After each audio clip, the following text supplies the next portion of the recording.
जोहार झारखंड में हूं संतोष गंगवार। चाईबासा से इस वक्त की बड़ी खबर, जहां बंदगांव थाना क्षेत्र में पीएलएफआई उग्रवादी संगठन के 2 सदस्यों की हत्या हो गई। आपसी वर्चस्व में हत्या की बात सामने आ रही। पीएलएफआई सदस्य पर ही दोनों सदस्यों की हत्या का आरोप है। पुलिस ने दोनों शव को बरामद किया है। घटनास्थल पर से पुलिस को मैगजीन के साथ एक देसी पिस्टल, जिंदा कारतूस, 3 मोबाइल और अन्य सामग्री बरामद हुई है। चाईबासा के एसपी आशुतोष शेखर ने घटना की पुष्टि करते हुए मामले की जानकारी दी। तो पीएलएफआई उग्रवादी संगठन के 2 सदस्य मारे गए हैं और बताया जा रहा है कि आपसी वर्चस्व में हत्या की बात सामने आ रही है। पीएलएफआई सदस्य पर दोनों सदस्यों की हत्या का आरोप है। पुलिस ने दोनों शव को बरामद किया है। और गिरिडीह से बड़ी खबर, साइबर अपराधी के खिलाफ बड़ी कार्रवाई। 2 साइबर ठग को गिरफ्तार किया गया। 6 मोबाइल फोन, 9 सिम कार्ड बरामद किए हैं। आरोपियों ने अपना गुनाह कबूला है। फर्जी लिंक भेजकर ठगी करते थे। चकोरिया गांव के रहने वाले हैं ठग। इस वक्त की बड़ी खबर आपकी टेलीविजन स्क्रीन पर। गिरिडीह से बड़ी खबर, साइबर अपराध के खिलाफ यह बड़ी कार्रवाई। 2 साइबर ठग को गिरफ्तार किया गया है। 6 मोबाइल फोन, 9 सिम कार्ड बरामद किए गए। आरोपियों ने अपना गुनाह कबूल लिया है। फर्जी लिंक भेजकर ठगी करते थे। एक अपना नाम तुलसी मंडल, दूसरा संतोष मंडल बताया, जो दोनों चिकसोरिया अहलियापुर थाना के रहने वाले हैं। इनके पास से 6 मोबाइल बरामद किया गया, 9 सिम बरामद किया गया है। एक एटीएम कार्ड है, एक आधार कार्ड है और एक ड्राइविंग लाइसेंस है। ये दोनों सातिर ठग हैं। और रांची से बड़ी खबर मिल रही, लूटपाट करने वाले 4 युवक गिरफ्तार किए गए हैं। गेतल सूद डैम पर यह लूटपाट की गई थी। पर्यटकों से हथियार के बल पर यह लूट की गई। 24 घंटे के अंदर 4 आरोपी गिरफ्तार किए गए। लूट का सामान भी पुलिस ने बरामद किया। 2 मार्च को दिन दहाड़े लूट की घटना को अंजाम दिया गया था। रांची से बड़ी खबर आप तक पहुंचा रहे। लूटपाट करने वाले 4 युवक गिरफ्तार। गेतल सूद डैम पर यह लूटपाट की गई थी। खबर धनबाद से, जहां बीसीसीएल सेजुआ क्षेत्र में 5 मजदूरों में प्रदर्शन करते हुए माइंस को बंद किया है। मजदूरों ने बीसीसीएल प्रबंधन, आउटसोर्सिंग प्रबंधन और सीआईएसएफ पर कोयला चोरी का आरोप लगाया। मजदूरों ने नारेबाजी कर आक्रोश जताया और कोयला चोरी में शामिल लोगों पर कार्रवाई करने और रोड सेल मजदूरों को पर्याप्त मात्रा में कोयला उपलब्ध कराने की मांग की है। बीसीसीएल डिस्पैच चाहती है कि चोरी चाहती है? अगर बीसीसीएल चोरी चाहती है तो दिन के जो उजाला में कोयला जो मजदूर हम लोड करके जीविका चलाते, उस 14 चक्का को बंद कर दिया। लेकिन रात में यहाँ 14 चक्का रात में घुसता है और डायरेक्ट माइन से कोयला ले जाता है। यहाँ जो आउटसोर्सिंग चल रही है एलएलपी, उसी का 14 चक्का। कल 2 गाड़ी को 27 तारीख को इमरजेंसी में पासिंग कराया हम। और बीसीसीएल का और सीआईएसएफ का मिली भगत से कोयला चोरी और आउटसोर्सिंग कंपनी का लोग, ऐसे आउटसोर्सिंग कंपनी को बिल्कुल ब्लैक लिस्ट किया जाए जो चोरी का देश एक आउटसोर्सिंग कंपनी चला रहा है। अभी ये लोग 60 है, सब 60 है। हाँ, तब ना कोयला चोरी होता है। हम लोग भूख में मरते हैं। हम लोग लोकल सेल के लिए कोयला नहीं है, तो हम लोग कैसे 11 महीने से भूख मरते हैं। हम लोग तो कौन देखेगा? हम लोग को देखने ला कोई है मजबूर को। और खबर रांची से, जहां अलंकार ज्वेलर्स में 1,34,52,000 की चोरी हो गई। चोरी का आरोप शोरूम के कर्मी पर लगा। घटना के बाद से ही आरोपी मौके से फरार है। आरोपी ने भारी गहनों की चोरी की और उनकी जगह हल्के गहनों को रख दिया ताकि स्टॉक मिलान के दौरान गड़बड़ी सामने आ सके। हालांकि स्टॉक में फिजिकली ऑडिट में यह पूरा मामला सामने आया। सीसीटीवी फुटेज से पूरे मामले की जांच की जा रही। शोरूम संचालक के मुताबिक 3 से 4 महीने में शोरूम का फिजिकल ऑडिट किया जाता है, तभी ये सब बातें सामने आई हैं।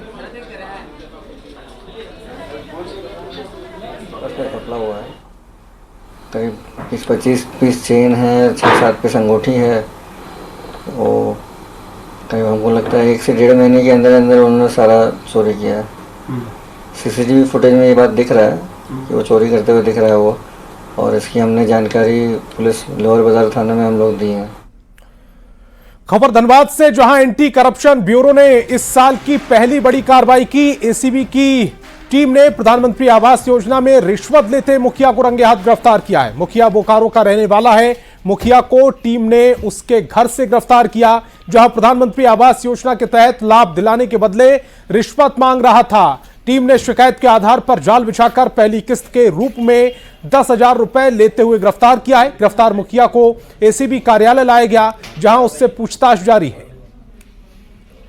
योजना के जियो टैग करने के लिए मुखिया के द्वारा पैसे की मांग की जा रही है। उसके आवेदन पर सत्यापन कराया गया, सत्यापन को सही पाया गया। मुखिया के द्वारा 20,000 रुपया 2 किस्तों में 10,000 रुपया की मांग की गई। इसके बाद धावा दल टीम का गठन कर जो है उसको ट्रैप किया गया। मुखिया को 10,000 रुपया लेते हुए उसके घर से रंगे हाथ पकड़ा गया है। और मेदिनीनगर में पत्थर माफियाओं के हौसले इतने बुलंद हैं कि जब वन माफिया की टीम अवैध खनन को रोकने के लिए पहुंची तो पत्थर माफियाओं ने टीम को ही रोकने की कोशिश की। पूरे मामले पर डीएफओ का कहना है कि लगातार वन माफिया अवैध खनन कर रहे हैं, हमारी टीम भी उन पर सख्त कार्रवाई कर रही है। हम लोग अवैध खनन चाहे जंगल हो या गैर मुजरवा जमीन हो या गैर मुजरवा पहाड़ हो, किसी से भी हम लोग किसी भी तरह से निपटेंगे। और चूंकि सरकारी संपत्ति जो है सबकी सामुदायिक जिम्मेदारी है उसको सुरक्षा कर।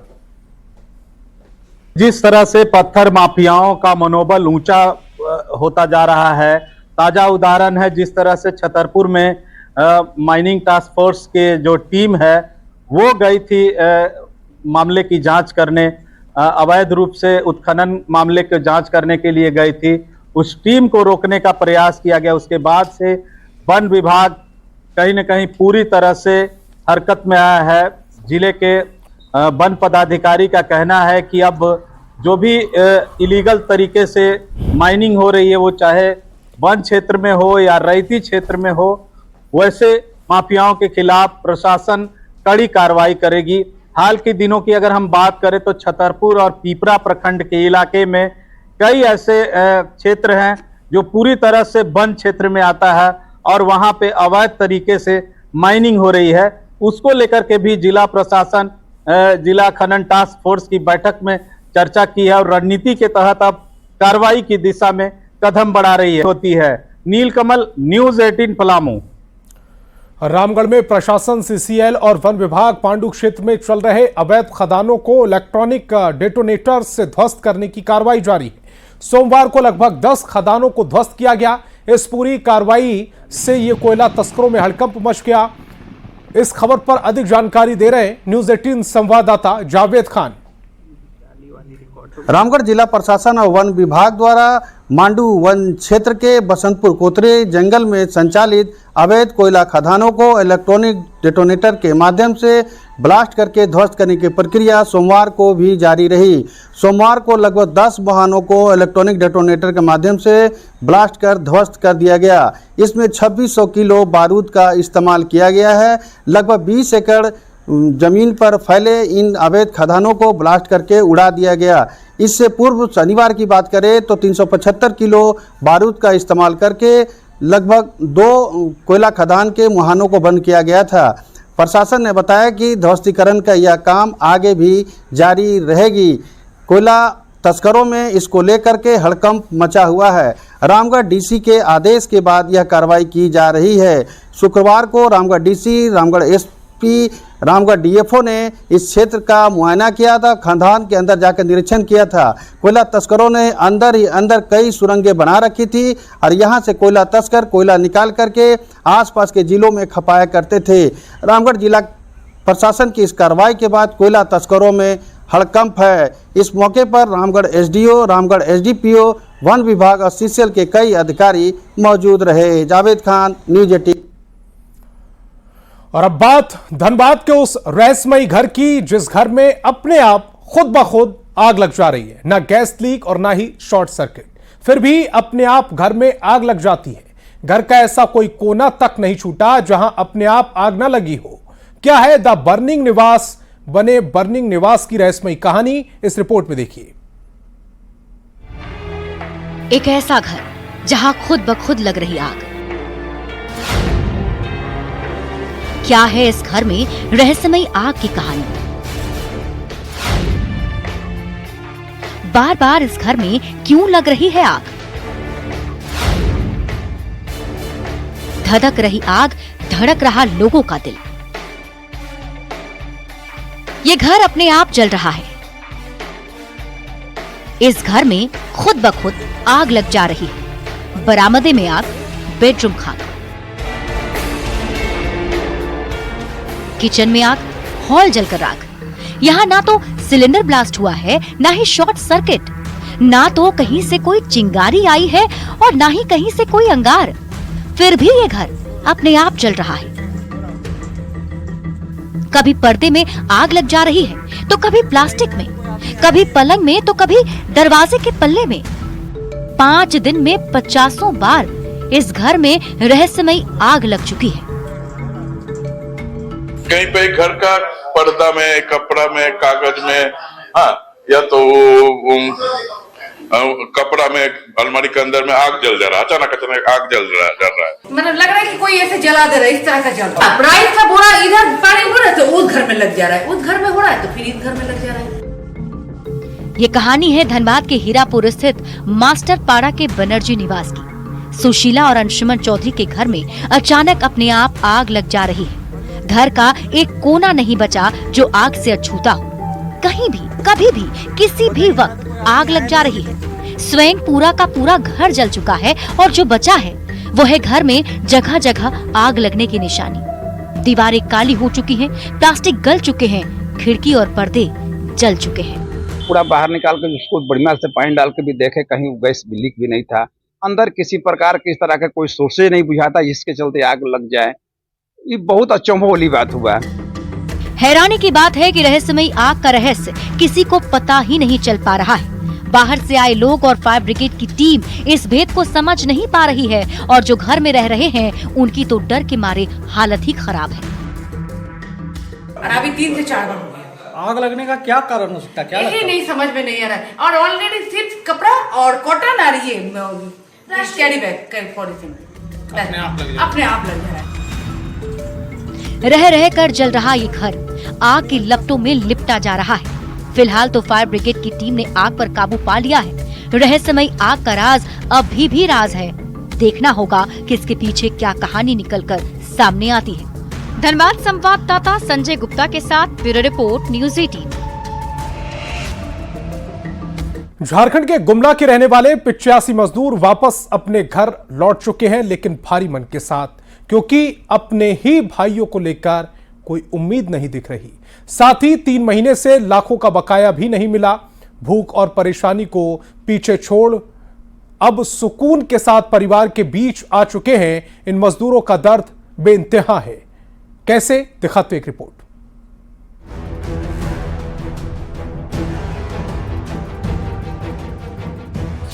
ये मजदूर हैं। ये अपनी जमीन पर लौटकर सुकून महसूस कर रहे हैं।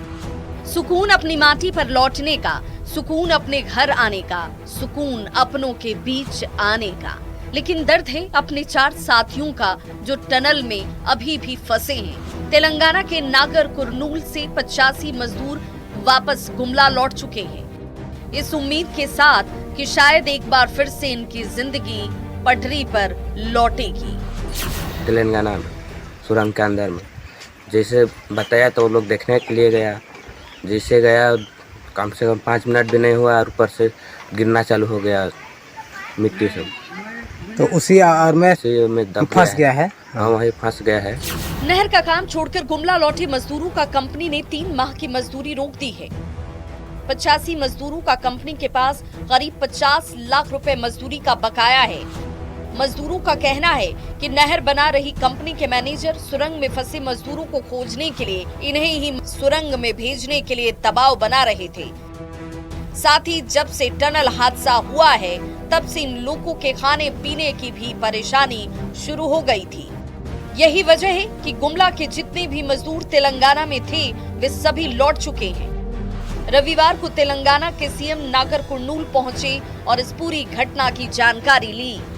इसीलिए हम लोग नहीं गए, अंदर में अथी करने के लिए भेज रहा था। उस समय लोग तेलंगाना काम करने गए थे, काम कर रहे थे, मतलब वही 2.5-2 साल आसपास से। और अभी टनल दब गया है, धंस गया है और उसमें हम लोग का भाई लोग 8 वहाँ पर फंसे हुए हैं। उसको अभी निकालने के लिए पूरा कोशिश किया जा रहा है। फिर हम लोग वो हर बीतते दिन के साथ सुरंग में फंसे सभी मजदूरों के बचने की संभावनाएं कम होती जा रही हैं, लेकिन जो वापस लौटे हैं उनके चेहरे पर सुकून है।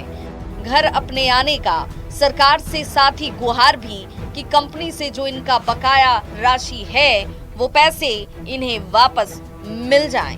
न्यूज़ 18 के लिए गुमला से रूपेश कुमार भगत की रिपोर्ट। और खबर गोड्डा से, जहां सोशल मीडिया पर प्यार के 4 साल बाद प्रेमी जोड़े ने अपनी मर्जी से शादी कर ली। लड़का मेहरमा के सिंघाड़ी गांव का रहने वाला है। लड़की गोड्डा मुफस्सिल थाना क्षेत्र के भेड़ा की रहने वाली बताई जा रही। दरअसल लड़की के घर वाले शादी के लिए तैयार नहीं थे। लड़की मौका देखकर फरार हो गई और अपने गांव के मंदिर में, शिव मंदिर में शादी कर ली। आपको बता दें कि लड़की नाबालिग है और अपनी मर्जी से शादी की बात कह रही है। प्यार करते तो शादी करते, घर वाले नहीं माने। कितना दिनों से चल रहा था प्रेम प्रसंग का मामला आप लोगों का? 4 साल से। कारण क्या था शादी करने का आप लोगों का? मेरे घर वाले किसी और से शादी लगा रहे थे, हम शादी नहीं करना चाहते थे। हम जिससे प्यार करते थे हम उसी से शादी करेंगे, ये बोले थे। तो क्या प्रतिक्रिया है आपका पेरेंट्स का, गार्जियन का? बोले नहीं कराएंगे। नहीं कराएंगे? जहाँ कराएंगे वहाँ करना पड़ेगा। हम बोले नहीं करेंगे। इसी वजह से आप लोग आज ये कदम उठा लिए। गुमला में एक साथ 101 जोड़ों की सामूहिक शादी कराई गई। ये जोड़े सालों से लिव इन में रह रहे थे। आदिवासियों की जबान में इसे ढुक्कू परंपरा के तहत ये जोड़े साथ रह रहे थे। तेलंगाना नव युवक संघ ने ऐसे 101 जोड़ों को इकट्ठा करके उनकी सामूहिक शादी कराई है। मंदिर की धाक पर थिरकते लोग, लाल जोड़े में इतराती दुल्हनों की फौज और अपनी दुल्हन को ब्याहने के लिए बेताब दूल्हे। ये तस्वीर गुमला के तेलगांव पंचायत की है, जहां एक साथ 101 जोड़ों को शादी के बंधन में बांधा गया। खास बात ये रही कि ये सभी जोड़े सालों से एक दूसरे के साथ लिव इन रिलेशनशिप में थे। दरअसल झारखंड में अक्सर आदिवासी बहुल गांव में रहने वाले हजारों युवक युवती अपनी शादी का खर्च नहीं उठा पाते। ऐसे में वो अपनी इच्छा के अनुरूप किसी को चुनकर पारंपरिक रीति रिवाज से शादी के बिना रहने लगते हैं। इस परंपरा को ढोकू विवाह कहते हैं। 12 साल से इसी परंपरा के तहत साथ रह रहे चौरा सिंह और संतोषी कुमारी ने भी तेलगांव में आयोजित सामूहिक विवाह में एक दूसरे का साथ निभाने की कसम खाई। मतलब 12-13 साल होला। गरीबी तो गरीबी है। शादी ब्याह में कोई विरोध नहीं करना, भाई मोर दादा भौजी माँ बाप में विरोध नहीं करना, लेकिन वही गरीबी की स्थिति से हमें यहाँ पता लगला तेलगांव में जगन्नाथ तुरंत करुआ कहलक टुकुरे में हमें फार्म भर ली। टुकुरे में तो कल डेट दी रहा है, आई जाली फिर होली है।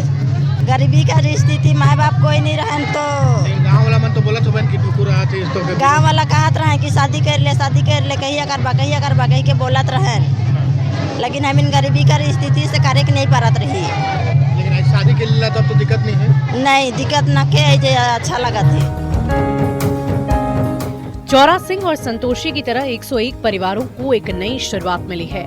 नवयुवक संघ के संरक्षक जगन्नाथ उराव ने पहाड़ और जंगलों से सटे कई गांव के आदिवासी जोड़ों को एकत्रित किया, जो बिना शादी की ढोकू परंपरा के तहत साथ रह रहे थे। इस आयोजन में 83 आदिवासी जोड़ों का विवाह पाहन पुजार के द्वारा रीति रिवाज के साथ कराया गया। वहीं 18 जोड़े हिंदू रीति रिवाज के साथ परिणय सूत्र में बंधे। जबकि सुप्रीम कोर्ट भी मान्यता दिया हुआ है, कहता है कि जब बालिग हो जाता है लिव इन में रह सकता है, शादी कराना कोई जरूरी नहीं है। लेकिन हमारे यहाँ निचले तबका गरीबों को लोग कहता है कि ढुकू है और उसको समाज बढ़िया रूप में नहीं देखता है। उसको समाज में उसको कहीं भी बैठने के लिए नहीं जगह दिया जाता है। सबसे बड़ा चीज तो उसको किसी भी पूजा पाठ में, किसी पूजा अच्छा काम में उसको जगह नहीं दिया जाता है। इसलिए बड़ा लोग अपने आप को हीन भावना से देखता था। जब हम इस तरह का शादी ब्याह जब कराने लगे तो सब लोग कहा कि हम लोग के लिए इतना बड़ा हो गया है। विवाह होने के बाद इन जोड़ों की खुशी देखते ही बन रही थी। इस सामूहिक विवाह की एक खास बात ये रही कि कई बच्चे अपने माता पिता की शादी में शामिल हुए। शादी के बंधन में बंधने के बाद ये जोड़े अब सर उठाकर समाज में रहेंगे और एक खुशहाल जीवन बिताएंगे। गुमला से न्यूज़ 18 संवाददाता रुपेश भगत के साथ ब्यूरो रिपोर्ट न्यूज़ 18।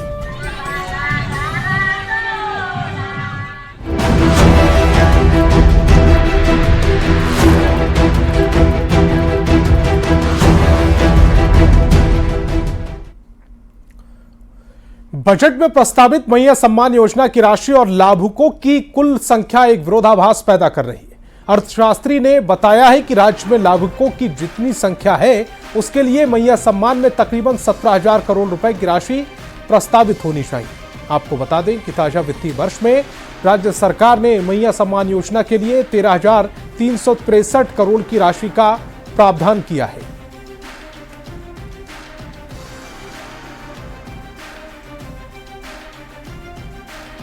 इस बार के बजट में सरकार ने 13,363.65 करोड़ मैया सम्मान योजना के लिए निर्धारित किया है। लेकिन अभी वर्तमान में देखें तो मैया सम्मान योजना में कुल 58 लाख लोग बेनिफिशियरी हैं, लाभुक हैं, और इन सभी को अगर 2,500 रुपये पर महीने दिया जाए तो ये राशि लगभग 17,400 करोड़ रुपए होनी चाहिए। बीच में वेरिफिकेशन का प्रोसेस चल रहा था और उस वेरिफिकेशन के प्रोसेस में ऐसा पाया गया कि कुछ लाख लोग उसमें गलत तरीके से लाभ उठा रहे थे। अगर उन सबको हटा भी दें तो भी ऐसा लगता है कि मैया सम्मान योजना में जो राशि दी गई है वो कम है, क्योंकि अगर 50 लाख लोग भी लाभुक हुए तो मैया सम्मान योजना के लिए कम से कम 15,000 करोड़ रुपए का प्रावधान इस बजट में किया जाना जरूरी था। तो इस बुलेटिन में फिलहाल इतना ही, लेकिन चलते चलते